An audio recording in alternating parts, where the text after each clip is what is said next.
The Atacama Desert was a rough terrain to conquer and occupy for long. It was nearly waterless and had few roads and railroads. For the beginning of the war it became clear that, to seize or defend the local nitrate resources in a difficult desert terrain, control of the sea would be the deciding factor.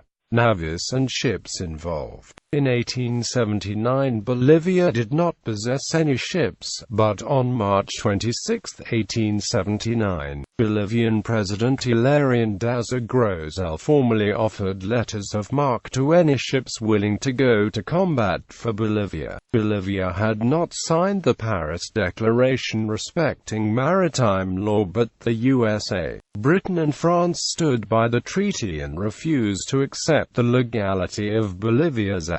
Since Bolivia did not have any ports because Chile had occupied them, and because Peru discouraged the use of letters of marque, the naval conflict was left to be resolved between Chile and Peru. The power of the Chilean Navy was based on the twin Central Battery ironclad frigates, Cochrane and Blanco Encalada. The rest of the fleet was formed by the corvettes O'Higgins, Chacabuco, Abitao, and Esmeralda, the gunboat Magallanes, and the schooner Covadonga. The Peruvian Navy based its power on the broadside ironclad frigate Independencia and the monitor Huáscar. The rest of the fleet was completed by the corvette Union, the gunboat Pilcomayo, and the coastal monitors Atahualpa and Manco Capac. Purchased from the United States at the end of the Civil War, the coastal monitors cannot be classed among the seagoing ships of Peru as they were permanently stationed, one at Quilagua and the other at Arica. Although both the Chilean and Peruvian ironclads seemed evenly matched, the Chilean ironclads had twice the armor and held a greater range and hitting power. Engagements. Blockade and Battle of Iquique. In one of the first naval tactical moves of the war, the Peruvian port of Iquique was blocked by the Chilean Navy. In the Battle of Iquique, which took place on May 21, 1879, the Peruvian ironclad Huáscar sank the Chilean corvette Esmeralda. At around the same time, the Peruvian frigate Independencia chased the Chilean schooner Covadonga through shallow coastal zones until the heavier Independencia rammed against a rock and ran aground in Punta Gruesa. The strategic result of the naval battles of Iquique and Punta Gruesa were to lift of the blockade of the port of Iquique.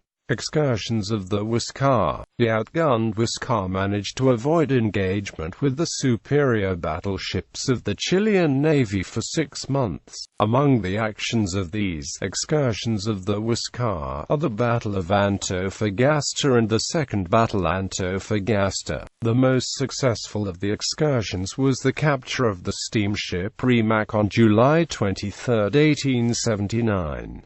Not only was the ship captured, but the cavalry regiment Carabineros de Yungay, which was on board, was also captured, making this the largest loss of the Chilean army so far. This caused a crisis in the Chilean government, which in turn caused the resignation of Admiral Juan Williams Rebolledo, commander of the Chilean fleet, who was replaced by Commodore Galvarino Riveras Cardenas, who devised a plan to catch the Huáscar. Battle of Angamos. The decisive Battle of the Sea campaign took place in Punta Angamos on October 8, 1879. In this battle, the monitor Huáscar was finally captured by the Chilean Navy, despite the attempts of its crew to scuttle the ship and keep it out of enemy hands. Finally, the Peruvian Navy was completely defeated during the blockade of Quilagua, where the Peruvian fleet was set on fire and the coastal defenses of Quilagua were destroyed or captured and taken to Chile. Blockade of Arica. The blockade of Arica was conducted by the Chilean Navy's ships Cochrane, Covadonga, and an unnamed armed transport, all three having arrived by the 7th of December, 1879. The town of Arica was relatively well defended, with 4 batteries including one on a bluff, the other 3 built of sand and turf. Several foreign ships observed during the blockade, including corvettes from the USA, France, and the UK. They also observed, on the 13th, an Allied army of mixed armament, about 2,000 strong, augmenting the garrison to around 8,000. Many were native Amerindians from the mountains. Arica was later taken by Chile in the Battle of Arica, in 1880, after the town had been weakened by the blockade, which prevented supply from the sea, important in the desert region.